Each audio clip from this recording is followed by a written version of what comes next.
बोले बाबा की जय। सावन का तीसरा अध्याय, सावन मास का तीसरा अध्याय। बोलो शंकर भगवान की जय। तीसरा अध्याय सुनने के मात्र से ही सब पापों नाश होता है। बोलो शंकर भगवान की जय। तीसरा अध्याय नक्त व्रत। शरत कुमार भगवान शंकर से बोले, आपने व्रत समुदाय का उद्देश्य बताया, परंतु मेरी जिज्ञासा शांत नहीं हुई। आप विस्तार पूर्वक इस व्रतों का बताने की कृपया करें। आँख खोलकर मुझे समझाइए, जिसके सुनकर मैं कृतकृत्य हो जाऊं। शरत कुमार को प्रार्थना पर भगवान महादेव बोले, जो वक्त सावन मास के नक्त व्रत को व्यतीत करता है, वह संपूर्ण वर्ष इस वर्ष का व्रत का फल भोगता है। दिन की समाप्ति से 3 घड़ी पहले रात्रि भोजन को नक्त व्रत कहा जाता है। नक्त व्रत भोजन से सूर्यास्त तक 3 घंटे पहले के समय को छोड़कर शेष समय लिया जाता है। सूर्यास्त से पहले के 3 घंटों को संध्या काल कहा जाता है। संध्या काल में आहार, मैथुन, निद्रा तथा स्वाध्याय करना वर्जित है। अब मैं तुम्हें गृहस्थ एवं सन्यासी के भेद से नक्त भोजन के 2 प्रकार की व्यवस्था बताता हूँ। ध्यानपूर्वक सुनो। जब सूर्योदय के मंद होने पर अपने शरीर की छाया दुगनी हो जाए, उस समय को सन्यासी के लिए नक्त व्रत भोजन व्रत कहा गया है। शास्त्रों में ग्रस्त के लिए नक्षत्र के उदय होने पर रात्रि भोजन करने को नक्त भोजन व्रत कहा गया है। शास्त्रों में सन्यासियों के लिए रात्रि काल में भोजन निषिद्ध हो जाने से दिन के अष्टम भाग में भोजन करना बताया है। गृहस्थी को विधि द्वारा रात्रि में नक्त व्रत को भोजन करना चाहिए। सन्यासी विधवा और विदुर को से पहले ही भोजन करने का विधान है। पुत्रवान, आश्रयहीन तथा स्त्री विहीन पुत्रवान विदुर की रात्रि में भोजन करना निषिद्ध है। सावन मास में नक्त व्रत करने से वाले प्राणी उत्तम गति प्राप्त होते हैं। सावन मास के प्रारंभ होने पर प्रतिपदा तिथि से प्राप्त काल मनुष्य प्रतिज्ञा करे कि मैं पूरे सावन मास में ब्रह्मचार्य का पालन करूंगा तथा प्रतिदिन मास प्राप्त स्नान करूंगा। नक्त व्रत सहन तथा अन्य प्राणियों पर दया भाव रखूंगा। यह संकल्प करे कि आप यदि व्रत को प्रारंभ होने के बाद उस व्रत को समाप्ति के पूर्व मर जाऊं तो भगवान उस स्थिति में आपके प्रसाद से मेरा व्रत परिपूर्ण हो जाए। नक्त व्रत करता हुआ प्राणी मुझे अति प्रिय हो जाता है। ब्राह्मण द्वारा स्वयं रुद्र का एक मास जो अभिषेक करता है, उस पर मेरी सदैव कृपा दृष्टि रहती है, क्योंकि मुझे जलधारा अति प्रिय है। सावन मास में जो प्राणी अधिक स्वादिष्ट भोजन या उपयोगी ब्राह्मणों को दान देता मुझे प्रिय है। हे शरत कुमार, आप मुझसे उत्तम लक्ष्य पूजा विधि का ध्यानपूर्वक सुनो। लक्ष्मी की इच्छा प्राप्ति वाला मनुष्य, बिल पत्रों से शांति की कामना करने वाला मनुष्य, दुआओं से तथा आयु की इच्छा करने वाला मनुष्य, चंपा के फूलों से भगवान श्री हरि की पूजा अर्चना करे।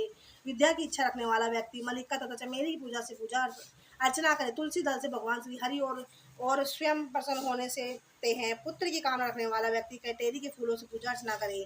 जिसे बुरे बुरे सौपन दिखाई देते हैं, वह नाशकों की उत्तम ध्यान से पूजा अर्चना करे। देव को सन्मुख रंग भंगी पदम स्वास्तिक और चक्र आदि बनाकर भगवान शंभु की पूजा अर्चना करे। संपूर्ण कामनाओं की पूर्ति के लिए सब पुष्पों से मनुष्य की पूजा अर्चना करनी चाहिए। लक्ष्मी पूजा करने से भगवान शिव सदा प्रसन्न हो रहता है। अंत में उद्यापन करना चाहिए। उद्यापन के लिए मंडप बनाकर उसके तीसरे भाग में वेदी बनानी चाहिए। पुण्यान वाचन का आश्चर्य का वर्णन करना चाहिए। मंडप में बैठकर रात्रि जागरण कर वेद पाठ करना चाहिए। वेदी पर उत्तम चतुर्लिंग भेद बनाकर उस पर मध्यम भाग में चावलों से सुंदर कैलाश का निर्माण करना चाहिए। उस वेदी में यथास्थान तांबे का कलश स्थापित करना चाहिए। उसे पंच पल्लव तो सूक्ष्म अक्षर रखने चाहिए। उसे भगवान शंकर के स्वरों की मूर्ति को पंचामृत में स्नान कराकर स्थापित कर अर्चना करे। नैवेद्य युक्त धूप दीप गीत वाद नृत्य आदि वेद शास्त्र पुराण द्वारा रात में जागरण करना चाहिए। तब प्राप्त काल होने पर स्नान करना चाहिए। पवित्र शस्त्रार्थ विधान से वेदी बनानी चाहिए। तिल, घी, पायस, मूल मंत्र, गायत्री, शिव सहस्त्र नाम से हवन करना चाहिए। जिस मंत्र से पूजन किया उसी मंत्र से हवन करना चाहिए। खांड, घी, चावल से हवन करना चाहिए। हवन समाप्ति पर ब्राह्मण देनी चाहिए। प्राप्त वस्त्र, अलंकार, आभूषण शास्त्र का आचरण करना चाहिए। ब्राह्मणों को पूजन करे उसे दक्षिणा देनी चाहिए।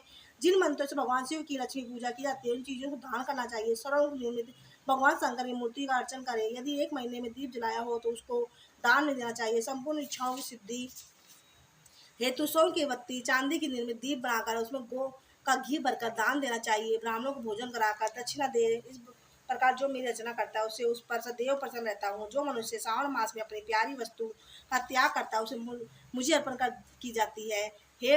हे मुने, उस फल का सुनो। उस लोक में तथा परलोक में वस्तु लाख गुना होकर मिलती है। निष्काम भाव से त्यागने पर उत्तम गति प्राप्ति होती है। जो भक्त मेरी रुद्री पाठ करता है वह प्रति अक्षर करोड़ वर्ष रुद्रलोक में निवास करता है। पंचामृत के अभिषेक से मोक्ष की प्राप्ति होती है। सावन मास में धरती पर सोने वाले मनुष्य को हाथी दांत से बनी हुई चंदन निर्मित नवरत्न से जड़ी हुई मृदु चिंगमाली रुई से भरी कपड़े की रजाई और तकिए सैया प्राप्त होती है। वह सैया इसे सुंदर स्त्री अन्य रत्नों से विभूषित मिलती है। सावन मास में जो आदि में ब्रह्मचार्य का पालन करता है वह वीर्य अत्यधिक दृष्ट हो जाता है। तेजस्वी पल शरीर दुष्टा करे धर्म कार्य में समस्त उपकारों चीज़ों से मिल जाती है।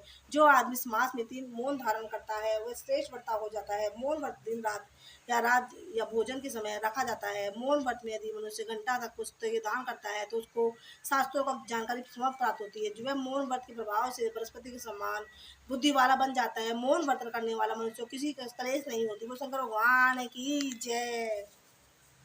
ओम नमः शिवाय शिवजी सदा सहाय। ओम नमः शिवाय गुरुजी सदा सहाय। ओम नमः शिवाय शिवजी सदा सहाय।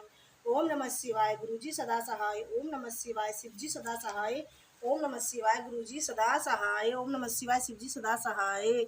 ओम नमः शिवाय गुरुजी सदा सहाय। ओम नमः शिवाय शिवजी सदा सहाय। ओम नमः शिवाय गुरुजी सदा सहाय। ओम नमः शिवाय शिवजी सदा सहाय। ओम नमः शिवाय गुरुजी सदा सहाय।